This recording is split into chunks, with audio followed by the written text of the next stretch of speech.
பாண்டியன் ஸ்டோர்ஸில் நம்ம ராஜியும் கதிரும் நல்லா நைட்டு ஃபுல்லாக சுற்றிட்டு நல்லா சாப்பிட்டுட்டு 2 பேரும் வீட்டுக்கு வந்துட்டாங்க. இந்த டைம் பார்த்திங்கன்னா வீடு திறக்கிறதுக்கு நம்ம அரசிக்கு ஃபோன் பண்ணுறாங்க, ஃபோன் எடுக்கல. அதுக்கப்புறம் பார்த்திங்கன்னா அவங்க அண்ணனே வந்து கதவு திறந்துடுறாங்க. உடனே என்னண்ணே நீ தூங்காமல் இருக்க அப்படிங்கிற மாதிரி வந்து 2 பேரும் இல்லைடா வேலை ரொம்ப அதிகம் அதனால் தூங்கலை அப்படின்னு சொல்லிட்டு சொல்கிறாங்க. அந்த டைம் பார்த்திங்கன்னா சரி நீங்கள் 2 பேரும் உள்ளே தூங்குங்க அப்படின்னு சொல்லிட்டு அனுப்பிச்சி வச்சுட்டு இவர் என்ன நீ ஹாலில் படுக்கிற அப்படின்னு சும்மா தாண்டா படுத்து கிடைக்க அப்படிங்கிற மாதிரி சமாளித்து விட்றாருங்க. அதே டைம் பார்த்திங்கன்னா நம்ம கதிரும் ராஜியும் உள்ளே போய் தூங்கிடுறாங்க. அதுக்கப்புறம் பார்த்திங்கன்னா நம்ம சரவணன் வந்து தூங்காமல் அப்படியே சண்டையெல்லாம் யோசிச்சுட்டு நம்ம மயில் பண்ண துரோகத்தெல்லாம் நினச்சிக்கிட்டே இருக்காருங்க. அதே டைம் பார்த்திங்கன்னா நம்ம கதிர் வந்து ராஜிக்கிட்ட சொல்கிறாரு, அண்ணனுக்கு ஏதோ பிரச்சனை போல் கேளு அப்படிங்கிற மாதிரி வந்து சொல்கிறாருங்க.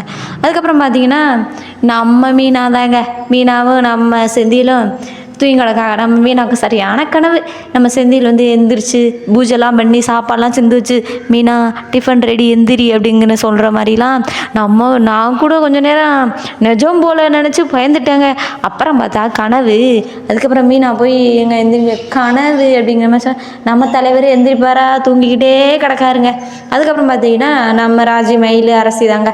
நம்ம ராஜி வந்து நம்ம மயில்கிட்ட கேட்குறாங்க, எனக்கா உங்களுக்கு மாமாவுக்கு ஏதாவது பிரச்சனை அப்படின்னு சொல்லல. உடனே நம்ம மயில் அழுதுறாங்கங்க. அப்போ கூட இதுதான் பிரச்சனை அப்படின்னு அதுக்கான காரணத்தை சொல்லாமல் உங்கள் அண்ணன் வந்து என்னை திட்டிக்கிட்டே இருக்காரு, என்னை வெறுக்கிறாரு அப்படிங்கிற மாதிரி நம்ம அரசிக்கிட்டேயும் ராஜிக்கிட்டேயும் சொல்லி அழுதுகிட்டே இருக்காங்கங்க.